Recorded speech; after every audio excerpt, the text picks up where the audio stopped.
Hey, good morning, everybody. It's Donna Sylvester from Denver, Colorado. It's a Friday morning and bright and sunny outside. And I have on the Zoom with me my good friend and networking buddy, Brian Bartony. Brian, how are you doing this morning? Oh, I'm doing fantastic. It's a beautiful spring day, and it sounds like some of the country's going to start going back to work today. So, um, positive news, and let's just get this thing going again. Awesome. Well, the thing that we want to talk about today is how to do a really good networking one-to-one meeting. And the reason I have Brian on here with me is that he is one of the best network builders that I know. I met Brian about 3 years ago in a networking group, and he has done a phenomenal job of networking that group. He sent me 13 or 14 referrals, most of which have turned into business. So he's a powerhouse at what he does. And so, Brian, I'm going to let you tell him a little bit about what you do for your work and how Sure. you came to be such a power networker. Well, thank you. So, my name is Brian Bartony, and by profession, I am a loan officer. I work with Colorado Real Estate Finance Group, and I help people with predominantly residential, but also commercial loans. But my passion is being a connector, is being of highest value to anyone I interact with. And the way I do that is by sitting down with people and really understanding what's important to them. I was actually a professional connector. People paid me money to make connections. I worked for one of the largest chambers of commerce in Colorado for 10 years. And what a great opportunity to meet everybody from entrepreneurs to some of the most powerful, prominent CEOs in the community, elected officials, local, state, federal, you name it. And it was so much fun to sit down. And I probably couldn't even count how many times I sat down with different people and tried to understand who is it that they want to be connected to. And then I would figure out really creative ways to connect them. So one of the things that I did a lot is I did a lot of one-on-ones. And even in my current career, it is still so important for me to sit down with somebody. Although Zoom is what we have to do right now, I'm looking forward to going back to my local favorite coffee shop and sitting down there and just having a good cup of coffee and finding out something about people and finding out how I can be of value to them. Do you set a goal for a certain number of one-to-ones in a month or a week? Is that something that you create an intention around? It is. My goal, I have always tried to have 10 one-on-ones a week, and that's a lot of coffee. Um, I still have other things, other obligations that I have to do as a loan officer. I do attend some networking groups and some other things like that. But my intention is to always have 10 coffee meetings, and I try to stagger them at the same place, 15 minutes apart. And that sometimes gives me the opportunity to introduce the person that I'm talking to with the next person coming in. So I'm instantly making a new connection. So, that technique came from the book, 7 Levels of Communication. So great book, but it really shows how to maximize your time, and you have to be intentional. They're not going to happen, and you're trying to limit your drive time, and that's why I choose in one location, getting to know the people there, and it's amazing how much benefit that has. Yeah, I do that too. I'll set a day, a Panera day, and then I just book back-to-back appointments. It's always fun to stay a full day, and the only commute you have to make is from your table to the coffee counter. It's That's really it. fun to do it that way. Do you ever Absolutely. do one-to-ones with more than one person? I tried. I started that. That's an interesting question because I gave that a shot to try to see, because people love it when I make strategic connections for somebody. It's obviously better when I can make a money changing hands referral, but sometimes it's just a connection. And so I thought it'd be better if I would start bringing more than one person together and kind of facilitate the discussion. It hasn't worked as well as I would have thought it would have. Now, on the side note, one of the things I used to do that was very effective is I would do these small group discussions. And so I would bring 15 CEOs together, and we would have whoever was hosting would start the topic. And they're not even talking about their company. We're just bringing these people together to share ideas. And it's amazing the magic that happens when you can bring people together without the objective like they're going to get sold. And, you have to be very careful because, one of the things that we'll go over in a little bit is you have to protect the relationship you have. And if all of a sudden, the reason I was able to pick up the phone and call major CEOs is because they knew that if they came to an event or they came to a meeting, it wasn't to ambush them and get sold. It was to develop a strategic mutual connection, because it doesn't matter if you are just starting out as doing something or if you are one of the most, again, prestigious CEOs in the community. You need people, and you don't know everyone. So I rely on connectors. That's really a great idea. I had never thought of doing that. What did you call that again? Because I'm taking notes here. What did you call that again? We called them executive roundtables. Maximum 15 people. Whoever was hosting at the time would bring the lunch, and they got to choose the topic. They got to start the conversation with about maybe 5-10 minutes, and then the rest of the time was a discussion, and no one could dominate. So you had to be a facilitator. No one could dominate and just talk. So that was one of the techniques I used to bring, because CEOs are busy, and if we can everyone's busy, but if we can maximize time and bring people together. But the 2-on-1 networking coffee meeting, I have not mastered that one yet. So when this is all over, who knows? Maybe that's what we'll have to do, but who knows? All right. Well, that's a great lead in for what we want to talk about today. So Brian did a great presentation for the networking group that we share last week, and I learned so much from his presentation. And so I asked him if he would jump on Zoom with me for maybe 15 minutes or so today to talk a little bit about the high points of that presentation. So I'm going to let him share his screen and go through some bullets with you about how to have a really great one-on-one meeting. What do you need to do to make the best value out of a one-to-one meeting? And then we'll kind of keep talking along the way with each other. Yeah. And I'm not going to go through and read these. I'm just going to pretty much bring these up on the screen and just talk about them a little bit. This is kind of a little intro I have because I love connection, and I call this process conduit, the power of human connection. And one of the things that we talked a little bit about is I love stories. And when you are sitting down with somebody you've never met, you have to have an objective of when you're going to sit down with somebody. Why are you meeting with them? Why are they taking time to meet with you?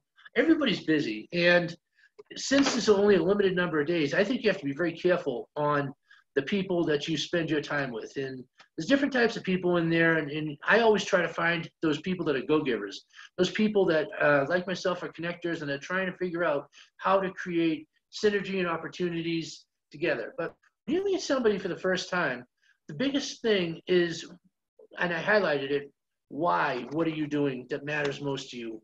So you need to tell a story. And I love that it lets, and I always ask the same question when we're going through, and we'll get into that in a little bit, but tell me your story. And I love getting the response, well, how far back you want me to go? It's your story.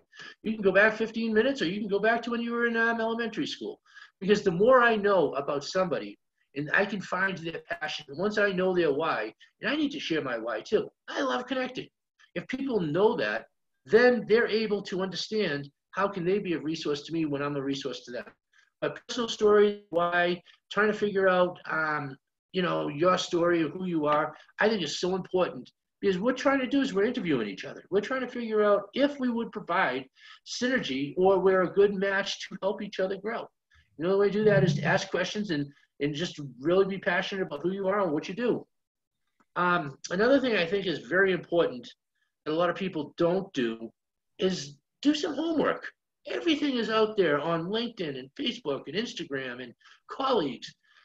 Instead of getting an understanding of, what I'd like to do, it's my favorite thing, and I actually will do this sometimes sitting down with somebody.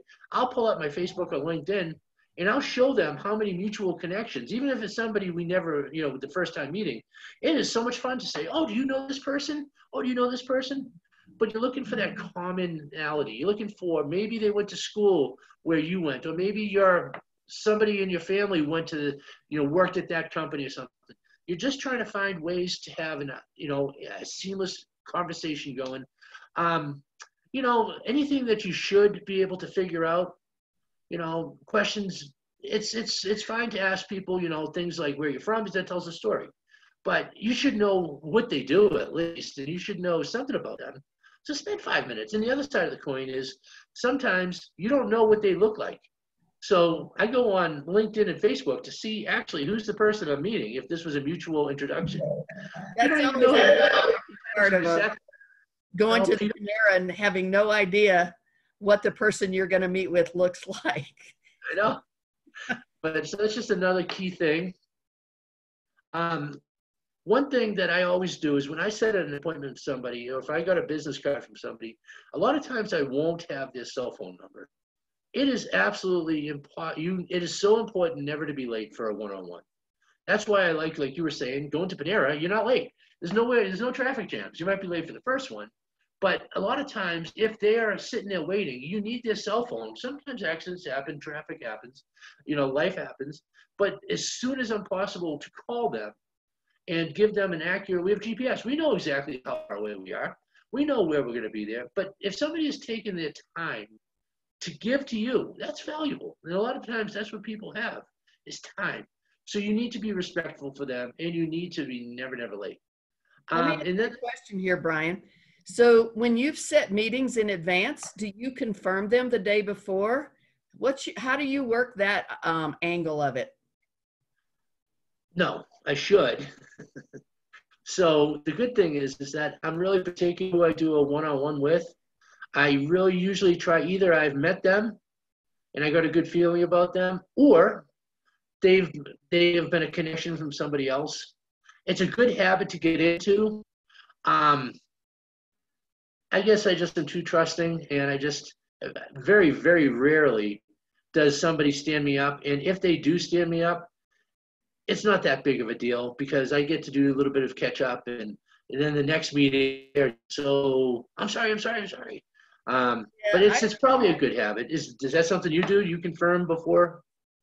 I do it a lot, and I do it from two perspectives. One is I have found sometimes when I've set a meeting up that's like 3 weeks out, that's a long time. And sometimes I make a mistake and I write it for 1 o'clock instead of 3 o'clock. So what I have found works really well for me is the day before, I'll shoot out an email that say, hey, I have down that we're going to meet tomorrow morning at the Panera Bread on Yosemite, because that's the other thing. I've more than once gone to the wrong Starbucks or the wrong Panera. I just have it in my mind that it's a certain place. So I'm not 100% about it, but I do it quite often. And I have on a number of occasions found where either they forgot or I had the wrong time or place. And so it's been a helpful habit. So go ahead. So one of the things that I know you are a master connector as well. And one of the things we've talked a little bit about is it's so important to ask questions and figure out more about them. You should be, it should be at least equal, but if possible, have them talking more than you talk. Learning about how, them. What is the question you like to use? And then I'll share the one I do to find out about them. I like to ask them what the favorite part of what they do, what they see as their gift, their giftedness, their area of contribution, and what do they like best about whatever their role is. Because it's just that helps me know about them and how I can support and align with what they're doing if I understand what they love. That is so important. Is the last thing you just said is how to align with them.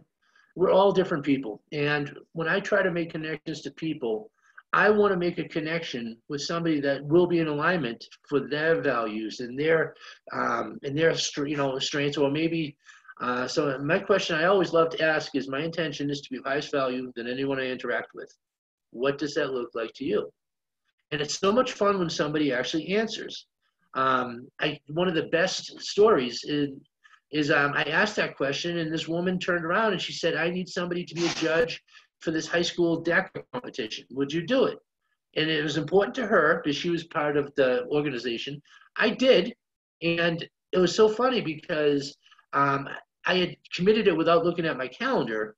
And I was actually going to have to skip a class on commitment, believe it or not, true story. It was a class on commitment that I was going to have to skip because I had made that commitment. And it turned out to be an awesome opportunity. I met a great referral partner, somebody that shares my values and somebody that I've already connected the dots to quite a bit. And it was just because that's what was important to her. So I love trying to figure out, and the question I always ask is, tell me your story. And that's it. I want to know, because everybody has a story. Very few people, well, some people do, but very few people are still doing what they did maybe after college or, I mean, I love finding out how they got to where they are today. And then, I love to know more about them. Why are you doing it? So. So let me give you another really powerful lesson I got from Bob Berg's book, Endless Stream of Referrals.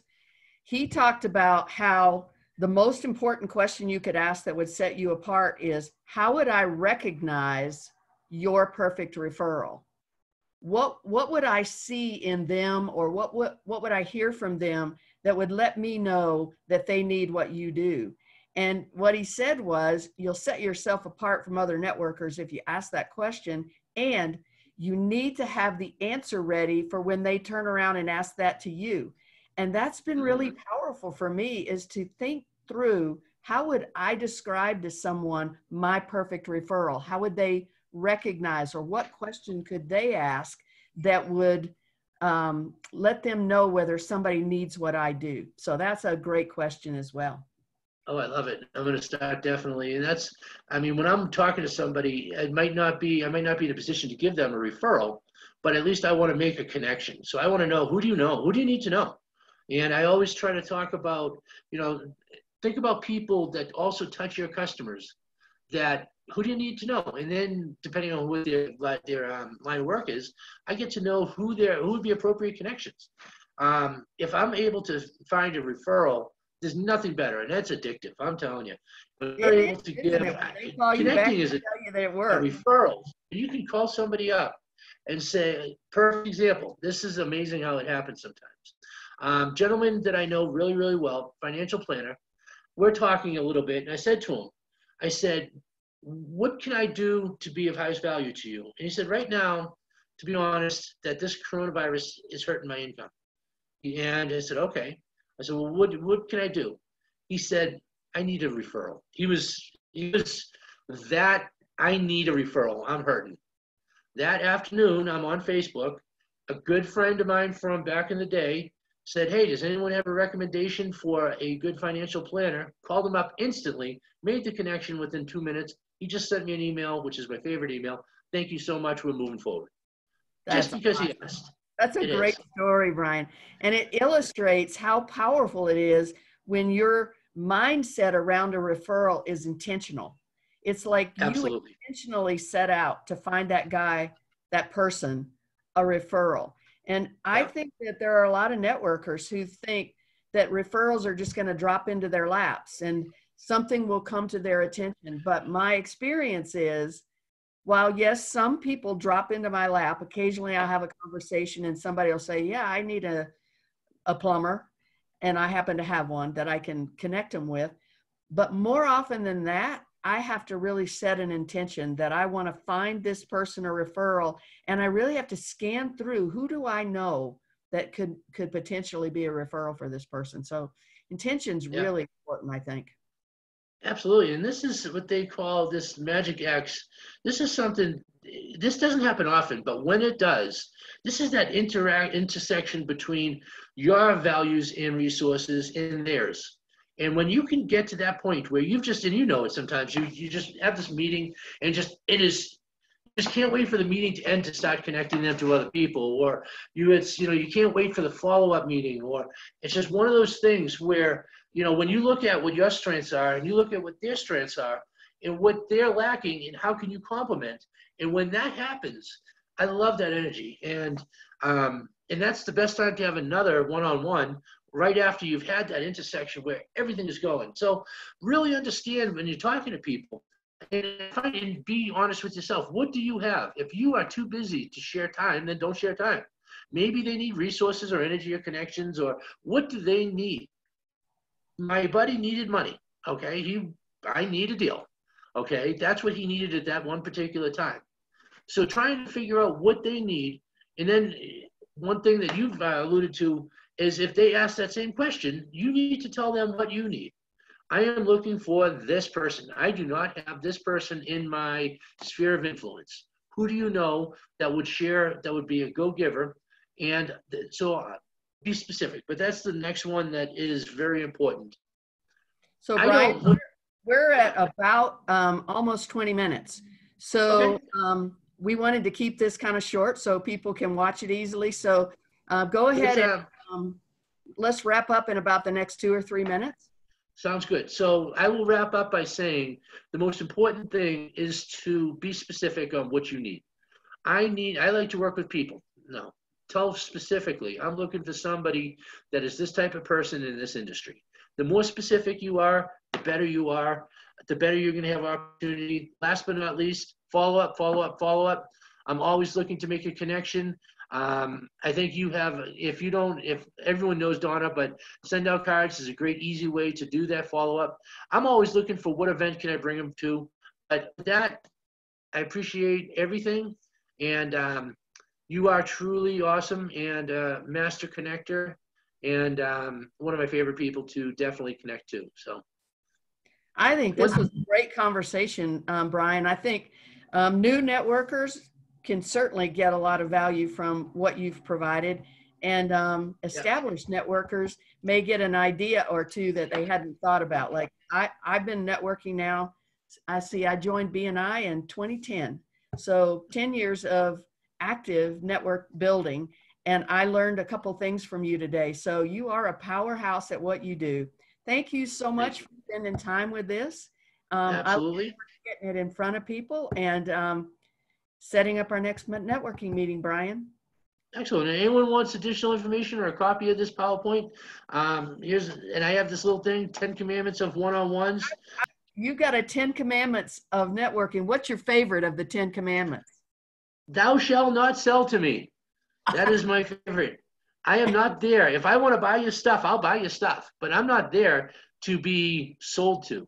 I'm there to create an opportunity, a mutual relationship. And so, Brian, if they want that 10 Commandments of networking, is 10 Commandments, what is it? 10 Commandments of one-to-ones? Yep. Yeah, you can text me, call me, 720-982-9119. My email is brian@corefinancegroup.com, Facebook, LinkedIn, and I'd love the opportunity to get to know anyone that is interested. It's a good list. I saw it when he did his presentation. So if you'd like to have that list, reach out to Brian, make a connection with him. He is an amazing connector. And everybody have a great weekend. Take care now.